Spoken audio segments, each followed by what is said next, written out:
దేవుని మార్గం. చీకటిలో నడిచే మనిషికి వెలుగును చూపే ప్రభువు యేసుక్రీస్తు. ఆయనే మార్గము, సత్యము, జీవమును అయి ఉన్నాడు. యేసు ఎవరో తెలియని ఒక యువకుడు రాజేష్.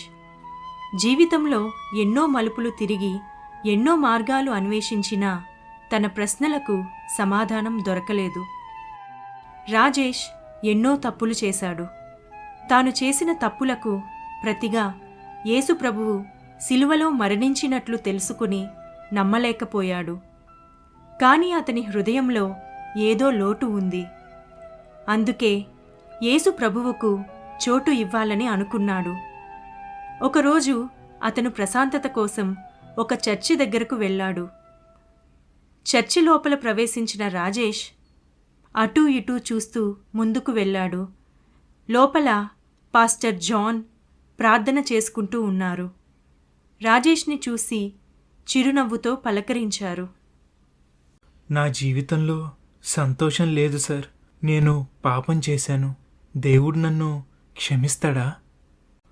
యేసుక్రీస్తు ప్రభువు నీకోసం తన ప్రాణం పెట్టాడు. ఆయన నిన్ను ప్రేమిస్తున్నాడు. నీ హృదయాన్ని ఆయన ముందు కుమ్మరించు. నీ పాపాలను విడిచిపెట్టి ఆయనకే నీ జీవితాన్ని అప్పగించు. అలాగే సార్, నాకు మార్పు వచ్చేలా ప్రార్థించండి. పాస్టర్ రాజేష్కి ప్రార్థన చేశారు.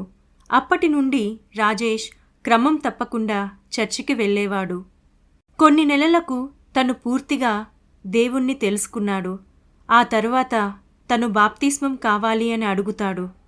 దానికి పాస్టర్ జాన్ నవ్వుతూ, ఇది నీ జీవితంలో గొప్ప నిర్ణయం. రేపు చర్చిలో నీ బాప్తిజం కార్యక్రమం ఉంటుంది. నీ మనసును పూర్తిగా ప్రభువుకు అప్పగించు అని పాస్టర్ జాన్ అతనితో అంటారు. మరుసటి రోజు చర్చిలో ఎంతో ఆనందంగా రాజేష్కు బాప్తిస్మం ఇస్తారు. నీటిలో మునిగిన అతను కొత్త మనిషిలా తిరిగి జన్మిస్తాడు. నీళ్లల్లోంచి బయటకొచ్చే సమయంలో అతనికి ఒక అనుభూతి కలిగింది. ఏదో కొత్త వెలుగు తన చుట్టూ ఆవరించినట్లు అనిపించింది. అప్పటి నుండి యేసు ప్రభువు అతని వెంటే నడవడం ప్రారంభించారు. రాజేష్ అది చూసి ఒక్కసారిగా ఉలిక్కిపడ్డాడు. అతని పక్కనే తెల్లని వస్త్రములతో యేసుక్రీస్తు ప్రభువు. రాజేష్, నీకు నేను తోడుగా ఉన్నాను. ప్రభువా, మీరు నిజంగా నా వెంటే ఉన్నారా? నీ హృదయం మార్చుకున్నప్పుడు నేను నీతో ఉంటానని చెప్పాను కదా. ఇక నీ ప్రతి అడుగుకు నేను తోడుగా ఉంటాను. నీ ముందు 2 మార్గాలున్నాయి, ఇరుకు మార్గం, విశాల మార్గం. నీవు ఏ మార్గం ఎంచుకుంటావో అది నీ జీవిత గమ్యాన్ని నిర్ణయిస్తుంది. కొన్ని రోజుల తరువాత రాజేష్కు ఒక మంచి అవకాశం వస్తుంది. తను పనిచేస్తున్న కంపెనీ నుండి ఫోన్ వస్తుంది. ఆ కంపెనీ బాస్ అక్రమ మార్గాల్లో డబ్బు సంపాదిస్తాడు. అతను రాజేష్ని పిలిచి, నీకు త్వరగా డబ్బు కావాలంటే నువ్వు నాలా ఇల్లీగల్ పనులు చేయాలి అని చెప్తాడు. రాజేష్ తనలో తాను కంగారు పడతాడు. యేసుక్రీస్తు అతని పక్కన నిలబడి నెమ్మదిగా,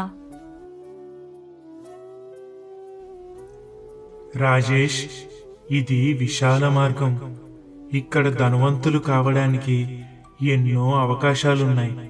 కానీ ధనాపేక్ష సమస్త కీడులకు మూలం. ఈ మార్గంలో వెళ్తే నువ్వు నిత్య జీవానికి చేరుకోలేవు.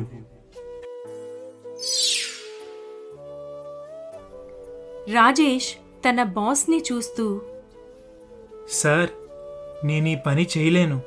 నిజాయితీగా జీవించాలని నిర్ణయం తీసుకున్నాను అని చెప్పి ఆ ఉద్యోగాన్ని వదిలేస్తాడు. కొన్ని రోజులకు ఒక అందమైన యువతి రాజేష్కి పరిచయం అవుతుంది. ఆమె అతనికి దగ్గరయ్యే ప్రయత్నం చేస్తుంది. రాజేష్కి లోపల కాస్త గందరగోళం మొదలవుతుంది. అతనికి ఏం చెయ్యాలో అర్థం కాదు. యేసు ప్రభువు అతనికి సమీపించి, రాజేష్, ఇది విశాల మార్గం, ఇది మురికి గుంట. నీ పరిశుద్ధతను కాపాడుకో, నీ శరీరం దేవుని మందిరము అని చెప్తారు. రాజేష్ ఆలోచించి నాకు పరిశుద్ధమైన జీవితం కావాలి అని అనుకుని ఆ యువతికి దూరంగా ఉంటాడు. ఆ తరువాత ఒకరోజు రాజేష్ను ఒకతను అవమానిస్తాడు. ఎన్నో నిందలతో దూషించి బాధ పెడతాడు. రాజేష్ కోపంతో ఊగిపోతూ తిరిగి అతన్ని దెబ్బ కొట్టాలని అనుకుంటాడు. అప్పుడు యేసు ప్రభువు తన పక్కన నిలబడి ప్రేమగా, రాజేష్, ఇది విశాల మార్గం. కక్షలు, క్రోధములు, పగ తీర్చుకోవడం సరి అనిపిస్తుంది. కానీ నా మార్గం క్షమించమని చెబుతుంది. శత్రువులను ప్రేమించు, క్షమించు, అప్పుడు నీ హృదయం స్వచ్ఛంగా ఉంటుంది. రాజేష్ లోలోపల రగులుతున్న కోపాన్ని తీసివేసి ఆ మనిషిని క్షమిస్తాడు. కొన్ని రోజులకు రాజేష్కు మంచి ఉద్యోగం కోసం ఒక అవకాశం వస్తుంది. కానీ ఆ పై అధికారి లంచం ఇస్తేనే నువ్వు ఈ ఉద్యోగాన్ని పొందగలవు అని చెప్తాడు. రాజేష్ సందిగ్ధంలో పడతాడు. యేసుక్రీస్తు ప్రభువు అతని వైపు చూస్తూ, రాజేష్, ఇది విశాల మార్గం. ఇది సులభమైన మార్గం. నన్ను వెంబడిస్తే నా పైన నీకున్న నమ్మకానికి పరీక్ష ఉంటుంది.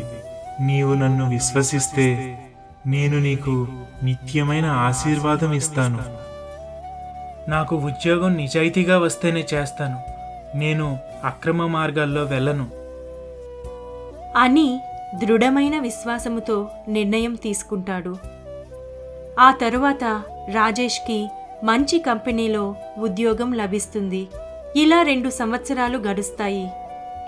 రాజేష్ అనేక శోధనలు ఎదుర్కొంటాడు. కానీ ప్రతి సమయంలో యేసుక్రీస్తు ప్రభువు అతనికి తనని చేరే మార్గాన్ని చూపిస్తాడు. ఒకరోజు రాజేష్ ప్రార్థన చేస్తుండగా యేసుక్రీస్తు అతనితో ఇలా అంటారు, రాజేష్, ఇరుకు మార్గం సంకుచితమైనది, ఎప్పుడూ సులభం కాదు. కానీ ఇది జీవ మార్గానికి నడిపిస్తుంది. నీ విశ్వాసాన్ని పరీక్షించి చూశాను. నువ్వు నా త్రోవలో స్థిరంగా నిలబడి ఉన్నావు. నేను నీ కోసం ఒక మంచి జీవితాన్ని సిద్ధం చేశాను. అప్పటి నుండి రాజేష్ ప్రభువులో స్థిరపడి ఇతరులకు ఆయన ప్రేమను తెలియజేస్తూ నమ్మకంగా జీవిస్తున్నాడు. పరిశుద్ధ గ్రంథములో ప్రభువు పలికిన మాటలు ఏవనగా, ఇరుకు ద్వారమున ప్రవేశించుడి, నాశనమునకు పోవు ద్వారము వెడల్పును ఆ దారి విశాలమునై ఉన్నది, దాని ద్వారా ప్రవేశించువారు అనేకులు.